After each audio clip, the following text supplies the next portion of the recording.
வேத வாசிப்பு. சங்கீதம் 53.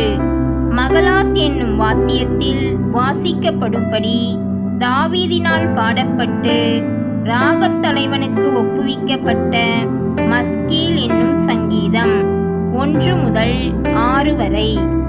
தேவன் இல்லை என்று மதிகேடன் தன் இருதயத்தில் சொல்லிக் கொள்ளுகிறான். அவர்கள் தங்களை கெடுத்து அருவருப்பான அக்கிரமங்களை செய்து வருகிறார்கள்.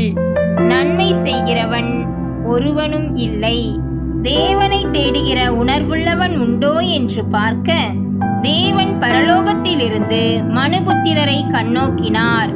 அவர்கள் எல்லாரும் வழிவிலகி ஏகமாய் கெட்டுப்போனார்கள். நன்மை செய்கிறவன் இல்லை, ஒருவனாகிலும் இல்லை. அக்கிரமக்காரருக்கு அறிவு இல்லையா? அப்பத்தை பட்சிக்கிறது போல் என் ஜனத்தை பட்சிக்கிறார்களே. அவர்கள் தேவனை தொழுது கொள்ளுகிறதில்லை. உனக்கு விரோதமாய் பாளையம் இறங்கினவனுடைய எலும்புகளை தேவன் சிதற பண்ணினபடியால் பயமில்லாத இடத்தில் மிகவும் பயந்தார்கள். தேவன் அவர்களை வெறுத்தபடியினால் நீ அவர்களை வெட்கப்படுத்தினாய். சீயோனிலிருந்து இஸ்ரவேலுக்கு இரட்சிப்பு வருவதாக. தேவன் தம்முடைய ஜனத்தின் சிறையிருப்பை திருப்பும் போது யாக்கோபுக்கு களிப்பும் இஸ்ரவேலுக்கு மகிழ்ச்சியும் உண்டாகும். கர்த்தர் தாமே நம்மை ஆசீர்வதிப்பாராக. ஆமேன்.